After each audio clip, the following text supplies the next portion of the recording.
Avec nous, Linda Kebab, secrétaire nationale du syndicat de police Unité. Bonjour. Et merci d'être avec nous ce matin face à maître Éric de Caumont, avocat spécialisé dans le droit routier et la défense des automobilistes. Bonjour. Merci d'être avec nous ce matin.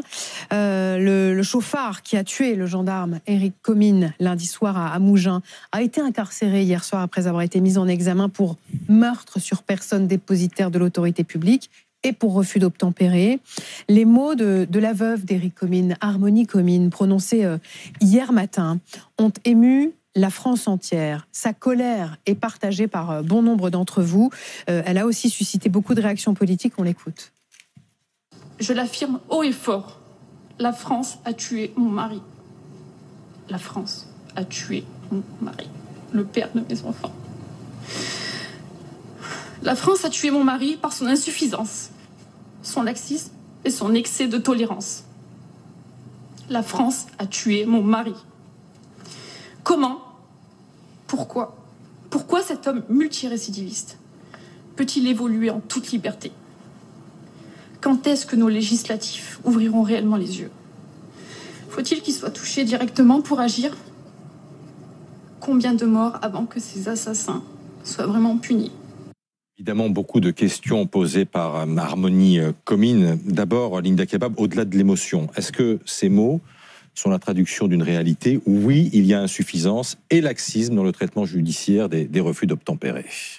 Déjà, je ne pense pas opportun de commenter les mots qui sont toujours légitimes d'une femme Bien sûr. Qui a perdu son mari dans des conditions épouvantables, un serviteur de l'État qui faisait son travail de protéger la société et qui, d'un coup, découvre qu'il ne rentrera plus à la maison et qu'elle va devoir élever 2 enfants seule, pour la simple raison que son conjoint était gendarme. Ensuite, dans son discours, il y a évidemment des éléments qui pointent et qu'on retrouve régulièrement dans les revendications. Mais vous savez, en réalité, personne ne peut répondre à la question de cette séquence. Parce que notre ministère de la Justice avait promis, il y a 3 ans, un observatoire de la réponse pénale. Et je trouve qu'à l'heure de l'open data, eh bien, c'est une fumisterie de ne pas mettre à la disposition du public ces données. Puisqu'au final, personne ne peut répondre à la question, ni vous, ni les téléspectateurs, ni les serviteurs de l'État, ni les avocats. Puisque de toute façon, nous avons tous des visions empiriques de nos expériences respectives, mais qu'en réalité, eh bien, le ministère de la Justice pourrait mettre à la disposition de tous, finalement, le résultat du travail de justice, qui n'est pas le cas aujourd'hui. Mais à votre avis, si on les mettait à disposition de tous, qu'est-ce qu'on découvrirait ?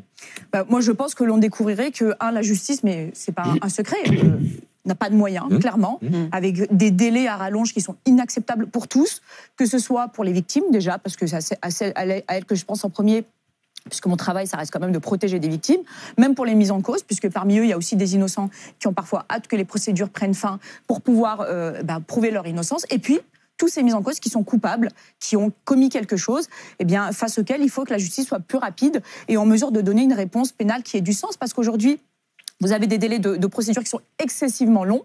Parfois, c'est nécessaire parce qu'il y a besoin de faire retomber la folie médiatique, etc. Mais la plupart du temps, et pour la plupart des délits qui sont en flagrant délit, par exemple, vous n'avez pas besoin d'avoir des mois et des mois de procédure, sauf que c'est le cas aujourd'hui.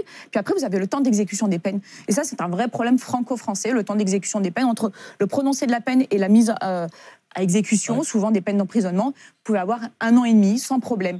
Et c'est d'autant plus insensé quand on va parler de jeunes adultes ou d'adolescents, dont il faut arrêter le parcours délinquant très tôt, et à qui on va dire 2 ans plus tard, tu te souviens, l'infraction que tu as commise il y a 2 ans, c'est aujourd'hui que tu vas entendre une réponse et qu'elle va être appliquée. Ça n'a pas de sens. Et aujourd'hui, notre pays est aussi en faillite à cause de ça. Éric de Caumont, vous partagez le constat de Linda Kebab ? Mais je suis moi-même partenaire de justice, donc je connais très bien toute cette problématique de délai. Je pense que la sévérité des sanctions encourues n'est pas directement en jeu.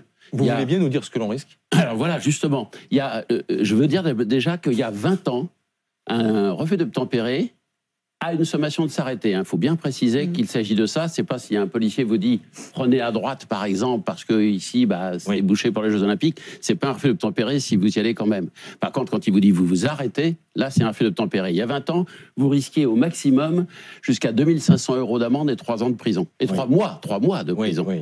Plus une suspension de permis de conduire. Aujourd'hui, si c'est une infraction refus d'obtempérer qui ne met pas en danger la vie d'autrui, parce que maintenant, il y a eu 3 durcissements successifs de la législation qui sont intervenus depuis 2004 jusqu'à 2022.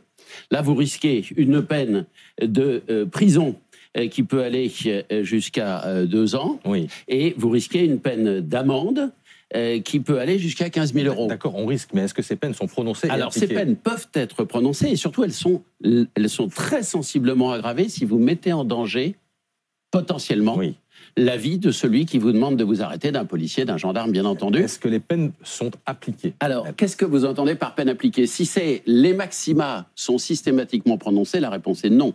La réponse est non, très logiquement, parce qu'il appartient au juge de personnaliser la peine en fonction de la nature exacte et du danger exact qu'a entraîné l'infraction, et de la personnalité du prévenu, notamment de sa situation potentielle de récidiviste. Il faut savoir qu'en cas de récidive aujourd'hui, vous avez confiscation obligatoire du véhicule, annulation obligatoire du permis de conduire, et que ça peut aller jusqu'à 100 000 euros d'amende, 7 ans d'emprisonnement et 10 ans d'annulation de permis. Sauf que ça, ce sont les textes, et la perception, on l'a beaucoup raconté hier qu'on a, c'est que ce conducteur, ce chauffard, avait un casier long comme le bras, continuait à circuler, et ça ne l'a pas empêché d'agir. Je vais vous donner une donnée que le ministère de la Justice a accepté de rendre publique, c'est la peine moyenne d'emprisonnement pour les auteurs de violences. Les violences volontaires, donc c'est quand même une atteinte à la personne.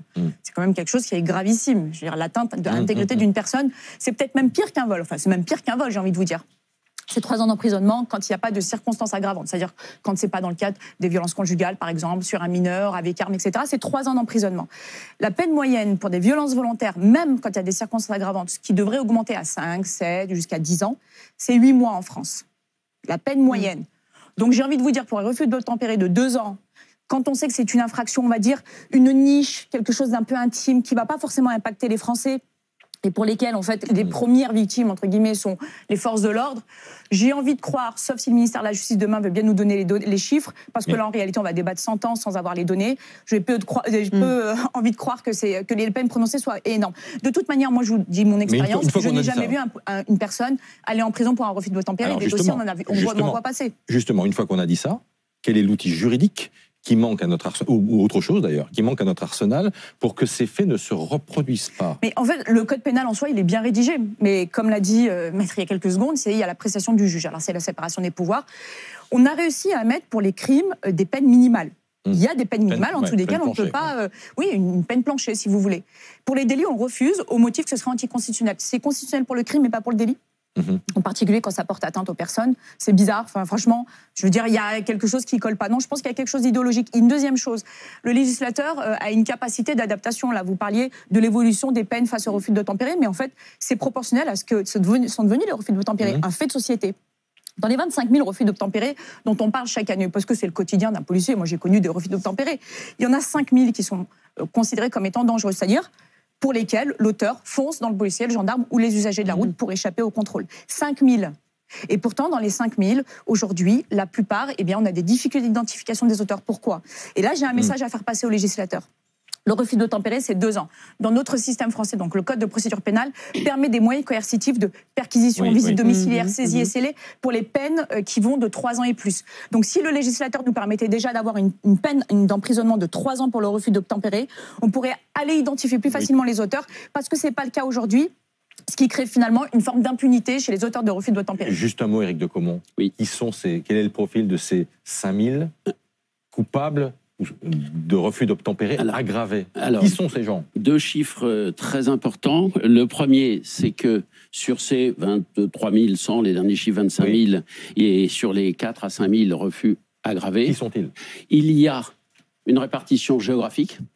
Par contre, en termes d'âge, c'est stupéfiant. Il y a 75% dans la tranche 15 à 29 ans et 77% si on rajoute les moins... Pardon, j'ai dit 14 des 29 ans. 14. Entre 14 ans et 29 ans. Et si on rajoute, il y a 2% en dessous de 14 ans.